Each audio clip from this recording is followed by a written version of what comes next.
عظمت علم پہ، عظمت علماء پہ میں نے پہلی دلیل دی ہے کہ علم علماء کو حضور پاک سے ملا ہے، علم علماء کو حضور کے در سے ملا، حضور کے سینے سے ملا، حضور کی زبان سے ملا، پیغمبر علیہ السلام کے گھر سے ملا، تو پیغمبر کو علم سب سے زیادہ ملا، حضور کو علم سب سے زیادہ ملا، اسی لیے اس امت کے علماء کا بھی رتبہ سب امتوں سے زیادہ، اس امت کے علماء کا مرتبہ بھی سب امت کے علماء سے زیادہ، کیونکہ ان کے پاک پیغمبر کے پاس علم اللہ نے دیا ہے، اور نبی کہتے ہی اسے ہیں جو اللہ سے علم بھی لیتا ہے، عمل بھی لیتا ہے، امت کو علم بھی ٹرانسفر کرتا ہے، عمل بھی ٹرانسفر کرتا ہے۔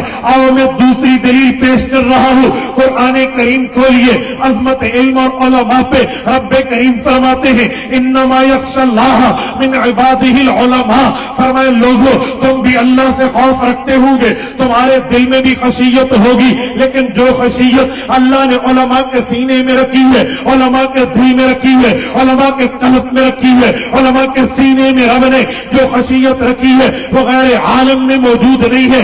اس سے پتہ چلا علماء کا مرتبہ یہ ہے۔ قرآن کریم علماء کی عزت کی بات کرتا ہے، اور پھر آگے جائیے، کیا عالم خود جائے گا بتانے کے لیے یا عالم کے پاس چل کے آئیں گے؟ تو قرآن کہتا ہے عالم کے پاس چل کے آؤ تمہیں فائدہ ملے گا، عالم کے پاس پہنچو تمہیں فائدہ ملے گا، عالم کے پاس بیٹھو تمہیں فائدہ ملے گا۔ آپ کہیں گے کہاں ہے؟ اٹھائیے سورت نمبر 9 سورت توبہ، رب کریم نے فرمایا ہے، فرمایا ہر جماعت جہاد کے لیے نہ جائے، کوئی جماعت جہاد کے لیے جائے، کوئی جماعت علم میں لیتفقہوا فی الدین، دین کی مہارت کے لیے بیٹھے۔ فرمایا کیوں بیٹھے؟ فرمایا اسی لیے بیٹھے وَلْيُنذِرُوا قَوْمَهُمْ إِذَا رَجَعُوا إِلَيْهِمْ، ان کے پاس جب ان کی قوم آئے، ان کے فالوورز آئے، ان کے ساتھی آئے، ان کی کاسٹ آئے، ان کے احباب آئے، یہ انہیں علم بتائیں۔ پتہ چلا اذا رجعوا الیہم، علم والوں کے پاس جایا جاتا ہے، علم والوں کے پاس جھکا جاتا ہے، علم والوں سے علم لیا جاتا ہے۔ اس لیے تو کہتے ہیں لوگوں جس میں علم ہوگا اس کی قدر کرنی پڑے گی تو تب جا کر علم ملے گا۔ یہ تیسری دلیل میں نے دی ہے علم کی عظمت پہ، علم کی مرتبت پہ، علم کے علو شان پہ کہ علم کا مرتبہ اتنا ہے۔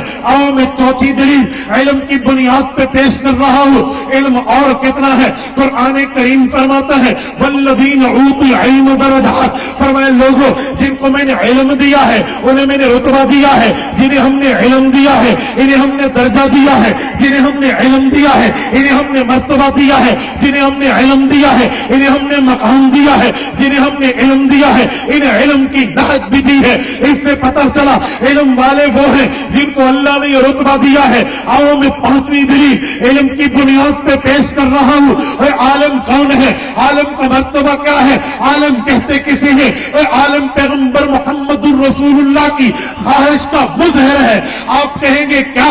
قرآن کریم کھولیے، پارہ نمبر 29 کھولیے، سورت قیامہ کھولیے، سورت کا پہلا رکوع کھولیے۔ رب کریم نے خواہش مصطفیٰ کو اور حکم خدا کو ذکر کیا ہے۔ آپ کہیں گے کیسے؟ قرآن کریم میں ہے حضور پاک علیہ السلام جب حضرت جبرائیل کی تلاوت سنتے ابھی وہ پورا نہ کرتے، حضور پہلے پڑھنا شروع کر دیتے۔ وجہ یہ تھی جلدی علم حاصل ہو، جلدی امت تک پہنچے، جلدی قرآن حاصل ہو، جلدی امت تک پہنچے، جلدی اللہ کی شریعت حاصل ہو، اگلی نسلوں تک پہنچے۔ حضور اس وجہ سے جلدی فرماتے تو قرآن کریم میں رب کریم نے رسول کریم کو مخاطب کر کے اعلان فرمایا، فرمایا لا تحرک بہ لسانک لتعجل بہ، محبوب ہم یہ کام مت فرمائیے۔ سوال اٹھتا ہے حضور یہ کام غیر بنیادوں پہ تو نہیں کر رہے؟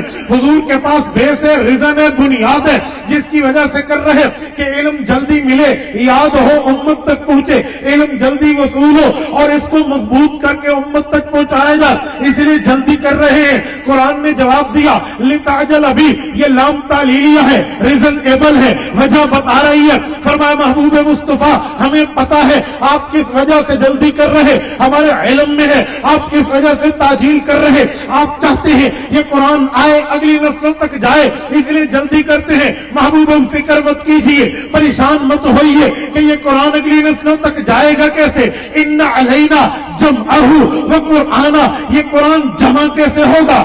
آگے پہنچے گا کیسے؟ یہ آپ کے رب کی ذمہ داری ہے، کیونکہ قرآن اللہ نے اتارا، اس کو پہنچائیں گے بھی اللہ، قرآن اللہ نے اتارا، اسے پڑھوائیں گے بھی اللہ، قرآن اللہ نے اتارا، اسے جمع کرائیں گے بھی اللہ، قرآن اللہ نے اتارا، اسے سنوائیں گے بھی اللہ، قرآن اللہ نے اتارا، اس کی حفاظت کروائیں گے بھی اللہ۔ اللہ نے طے کر لیے تھے، آج کی بات نہیں ہے، جب قرآن اتر رہا تھا قیامت تک آنے والے وہ کون سے مقدس سینے ہوں گے جن کے سینوں میں قرآن آئے گا، وہ کون سی مقدس زبانیں ہوں گی جن زبانوں پہ قرآن آئے گا، وہ کون سے مقدس افراد ہوں گے جو افراد قرآن کی عزت و عظمت و علم و مرتبہ و رفعت کے لیے اپنی جوانی لٹائیں گے، صلاحیت لٹائیں گے، طاقت لگائیں گے، ہمت لگائیں گے، قوت لگائیں گے، سکت لگائیں گے، اولاد لگائیں گے، اوقات لگائیں گے، اور سب کچھ لگا کر آگے قرآن پہنچائیں گے۔ یہ طے ہو چکا تھا، یہ ان معصوموں کے سر پہ ایسے دستار نہیں سجی، ان کا نام پہلے طے شدہ ہے، صفحے کے داغ پہ ہے، صفحے تقدیر پہ ہے، اللہ کے کاتب کے قلم نے لکھ دیا ہے کہ وہ سینے کون سے، افراد کون سے، اولاد کون سی، زبانیں کون سی، شخصیات کون سے جن کو قرآن کا مرتبہ ملے گا۔ محبوب آپ جلدی کرتے ہیں، اس فکر میں قرآن پہنچے گا کیسے؟ نہیں، ان علینا جمعہ و قرآن، ذمہ داری خدا کی ہے، جمع بھی کرائیں گے، آگے پہنچائیں گے۔